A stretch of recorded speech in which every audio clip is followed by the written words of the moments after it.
Metro TV. Di tengah-tengah ketegasan atas kasus narkoba, Kementerian Hukum dan HAM melontarkan wacana untuk melonggarkan aturan remisi bagi terpidana koruptor, terorisme, dan pelaku kejahatan berat lainnya. Wacana ini disebut sebagai upaya pemberian hak asasi dan menghapus diskriminasi bagi para narapidana. Menteri Hukum dan HAM Yasona Lauli menyatakan masih mengkaji wacana pelonggaran remisi atau pengurangan masa tahanan. Wacana ini akan mengatur pelonggaran keringanan hukuman bagi terpidana kejahatan berat, seperti kasus korupsi, narkotika, terorisme, atau kejahatan HAM. Meski demikian, remisi tidak serta-merta diberikan dan tetap memperhatikan sejumlah persyaratan. Syarat tersebut antara lain terpidana yang merasa kasusnya dikriminalisasi dan terpidana yang mau mengungkap kasus besar atau whistleblower. Untuk terpidana itu kan masih kajian ilmiah. Ini kan saya mengajak para pakar. Ya.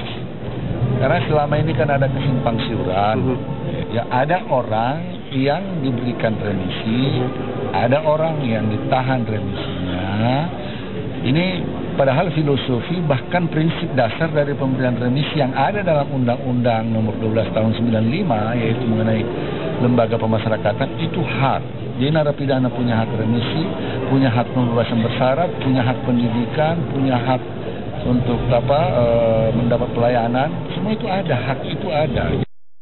Untuk meningkatkan transparansi dan menghindari praktek suap dan manipulasi, Kemenkumham juga akan menerapkan sistem pemberian remisi dan pembebasan bersyarat secara online.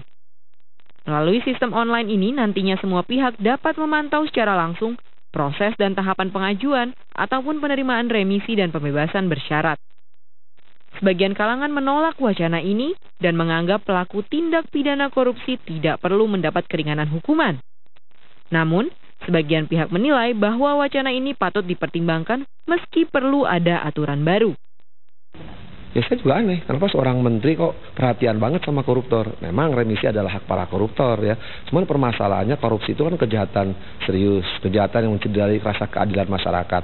Di saat masyarakat gencar-gencarnya memberantas korupsi, ya, kok ada menteri yang harus menyatakan harus dapat remisi. Sekali lagi memang haknya para koruptor untuk mendapat remisi. Cuman persoalannya ketika para koruptor ditahan di LP, apakah mereka perlakuannya sama seperti pencuri ayam? Kan harusnya mereka disatukan sama orang-orang yang suka makan orang ya, semacam orang yang membunuh, yang merkosa, satuin aja di situ. Pak Yasona, kalau saya memahaminya itu ingin mengingatkan pertama bahwa konsep pemasyarakatan kita itu bukan pemenjaraan, tetapi menempatkan seorang napi itu sebagai warga binaan.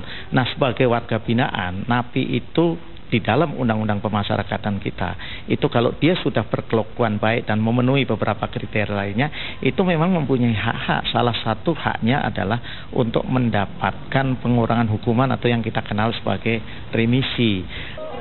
Sebelumnya, pada masa pemerintahan Susilo Bambang Yudhoyono, pemerintah mengeluarkan PP 99 yang salah satu isinya adalah membatasi pemberian remisi dan pembebasan bersyarat bagi para terpidana kasus korupsi. Tim Liputan Metro TV.